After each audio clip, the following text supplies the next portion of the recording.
What's up, guys? We are on video number 5, how to work with game distributors and the truth that nobody tells you. I'll get it right off the bat. The truth that nobody tells you is your distributor is not your friend. That isn't to say you can't have a great working relationship with them and that when you call them, they're not going to be the coolest, chillest people in the world. Now, some people are terrible. Years ago, I would not carry comic books in my store because working with diamond distributors was the worst customer experience I had in my life. And it was that way with everybody across the board.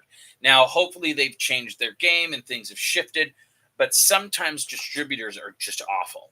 They're just like, give us your money. We will poop in a box, send it to you. You say thank you. And if anything is broken, it's not our fault. And if stuff doesn't sell, who cares? That's on you.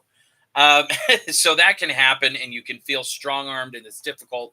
But normally working with distributors is great because they're desperate to get people in. Now you're going to fill out an application because they need to make sure that you have your sales tax license. And some of them are going to require proof of your store. Like I know Wizards of the Coast requires you to submit video and photos of your play space before they allow you to have tournaments and carry Magic the Gathering because they want to make sure that there's quality control. They want to make sure that somebody isn't just saying they have a game store and then you find out it's just a storage unit or a garage on their property or something like that, or a friend's house. They're just putting the address down so that they can get Magic wholesale. They're going to want to make sure your bathrooms are clean. They're going to want to make sure you have enough tables. And then they'll start sending you free stuff, which is great. It'll open up the door and give you access. But there are a lot of distributors out there. Alliance is one of them. ACD, PhD, GTS, Asmodee. All of them have their strengths of whether they carry trading cards, sports cards, board games, miniatures. And you're going to go through people directly too, like Games Workshop is its own distributor. At least it was, a couple of years ago. And I worked through them directly. But you're going to go through distributor, fill out an application. And as soon as they give you the okay, you're going to be given access to a catalog, website, login. It's going to have pictures, prices, everything like that. And you can talk to them and have them walk through. If you don't like the salesperson you're talking to, ask for a different one. If they say, no, this is your salesperson, whether you like them or not, then switch distributors. You are in the control because you have the money. Even if you're only buying $1,000 from them a month or less because you are super small shop. I've been there. I've gone to distributors and said, what is the minimum order? And they said $100. And I was like, great. And there were some weeks I could only put in $100.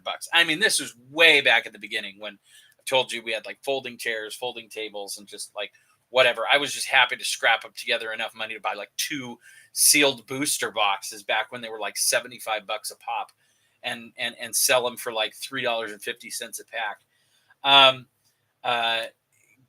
Goodness gracious, like you're going to look through the catalog. You're going to see a million different things. You're going to see dice. You're going to see board games. And you're just going to want to talk to your distributor and say, hey, I am a new store. I am new at this. I need to know how to walk through this. Don't try to be impressive. Burn your bridges in the sense of if you ask a bunch of questions and humiliate yourself at a distributor and they end up not wanting to work with you, which never happens because they're just there to get paid and get stuff out of their warehouse into your store, then at least you'll learn and you'll move on to the next distributor and you'll be a little bit more savvy. Use ChatGPT and Grok and other places like that to know what you should be asking, what you should be looking for. Another thing that really helped too is most people don't know to ask this, but I would ask distributors, do you have any clearance stuff or any stuff that's damaged? Because sometimes they also have dead stock or they have damaged things. In retail, everybody wants their boxes perfect, their board games perfect. But if you find that there's a copy of, I don't know, Settlers of Catan that, has a crunch in it or a dent in it, and you're like, hey, can I pick this up? And they're like, yeah, we'll give it to you for like $10, and then you can put it on your shelf. Does it have a dent in it? Yeah, but you can mark it down by like 10 or $20. And somebody might come in and say, I don't really care what the box looks like. I just want the game. And then you're picking up inventory at a much lower cost, which is really great. Also, don't be afraid to use retail stores as your distributors too. I know that sometimes I'd go to Barnes and Noble and I would pick up board games. I couldn't get through any distributor because they had private contracts, and I would sell them for an up fee. I'd sell them for more than Barnes and Noble did so I could make a profit, but it kept my shelves stocked. If they didn't have enough Magic the Gathering for me, there were times I would go to Target, buy Magic the Gathering product that was like flying off the shelves. I couldn't get enough of it. I would take it to my store and sell it for the exact same price. I didn't scalp it. I didn't buy it for like $4 and sell it for $8. I would literally go to Target and buy those packs for $5 or $6 each, take them back to my store and sell them for $5 or $6 each. I paid what I spent, but the point was I was keeping my inventory full. Your distributors are great people, but their job is to sell, which means if you stop buying from them, if you stop spending money with them, they're going to stop calling. They're going to lose interest in you because they all have quotas. They all want bonuses and other stuff like that. So work with them, build a reputation, be respectful, fill out your application, get your orders in, and talk to ChatGPT and Grok and ask them, what do I do if items don't sell? Can I send these back to my distributor for a credit? There's all different kinds of things that you can learn. But the thing about distributors is just find out where they're at in your area, look them up using your AI or whatever, and just ask them, say, hey, I'm starting off and I need to know the ropes. I want to know what I'm doing and everything like that. What can I order? How can I get started? What do you guys need? And they'll walk you through the process, and that's it. This one's a shorter video because it's straightforward. Those are the major distributors. Magic, Pokemon, other high in demand products. You're going to be given an allocation. You can't really change that. They decide how much they're going to give you because they'll get in like 1,000 boxes at the distributor, and they'll have, like 500 accounts. And that means everybody's only getting 2 boxes because they want to make sure everybody gets enough. Some distributors will tell people, hey, we don't have any because they saved a couple extra boxes for their high rollers and high pairs and stuff like that. But that's just the case. You can always order off Amazon and try and do something that way. Ordering cycles, terms, back orders, how to avoid getting stuck with debt. Don't start with debt. That's my story. If you want somebody else's story, do it. But you do not want any debt when you're getting into your business, as little as to know as possible, because you literally are starting out.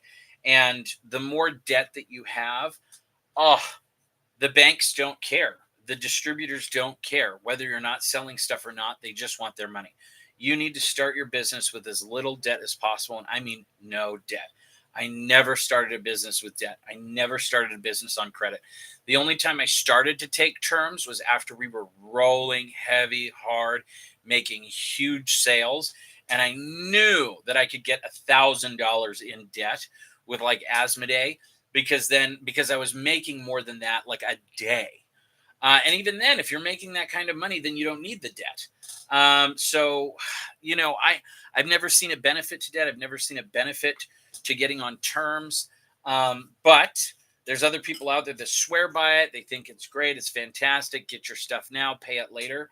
But the problem is if you get a dud product, you're stuck on the line for it.